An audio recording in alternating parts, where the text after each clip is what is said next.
ਗੁਰਦਾਸਪੁਰ ਵਿੱਚ ਭਾਰਤ ਪਾਕਿਸਤਾਨ ਬਾਰਡਰ ਤੇ ਸਥਿਤ ਮਕੌੜਾ ਪਤਨ ਰਾਵੀ ਦਰਿਆ ਨੂੰ ਪਾਰ ਕਰਕੇ ਦੂਜੇ ਪਾਸੇ ਬਾਰਡਰ ਤੇ ਜਾ ਰਹੇ ਭਾਰਤੀ ਸੈਨਿਕਾਂ ਦੀ ਗੱਡੀ ਲੱਕੜ ਦੇ ਪੁਲ ਟੁੱਟਣ ਦੀ ਵਜ੍ਹਾ ਕਰਕੇ ਗੱਡੀ ਪਾਣੀ ਵਿੱਚ ਡਿੱਗ ਗਈ ਤੇ ਇਸ ਵਿੱਚ 8 ਭਾਰਤੀ ਜਵਾਨ ਬੈਠੇ ਸਨ ਜਿਨ੍ਹਾਂ ਨੇ ਆਪਣੀ ਜਾਨ ਬੜੀ ਮੁਸ਼ਕਿਲ ਦੇ ਨਾਲ ਬਚਾਈ।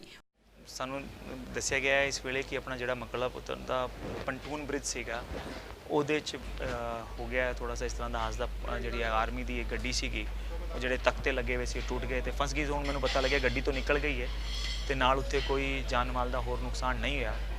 ਬਟ ਜਿਹੜਾ ਜੇ ਪੰਟੂਨ ਬ੍ਰਿਜ ਨਾਲ ਜਿਹੜਾ ਨੁਕਸਾਨ ਹੋਇਆ ਹੈ ਉਹਦਾ ਅਸੀਂ ਇਮੀਡੀਏਟਲੀ ਰੀਅਸੈਸਮੈਂਟ ਕਰਵਾ ਕੇ ਉਹਨੂੰ ਠੀਕ ਕਰਵਾਵਾਂਗੇ, ਕਿਉਂਕਿ ਉਧਰ ਵਾਲੇ ਪਾਸੇ ਦੇ ਜਿਹੜੇ ਪਿੰਡ ਨੇ ਉਹਨਾਂ ਦੇ ਲਈ ਉਹੀ ਬ੍ਰਿਜ ਹੈਗਾ ਜਿਹਦੇ ਕਰਕੇ ਉਹ ਉਧਰ ਤੋਂ ਆ ਜਾ ਸਕਦੇ ਨੇ।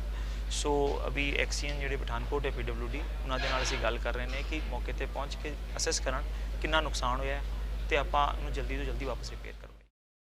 ਹੁਣ ਸੈਨਾ ਦੀ ਮਦਦ ਦੇ ਨਾਲ ਗੱਡੀ ਬਾਹਰ ਕੱਢਣ ਦੀ ਕੋਸ਼ਿਸ਼ ਕੀਤੀ ਜਾ ਰਹੀ ਹੈ।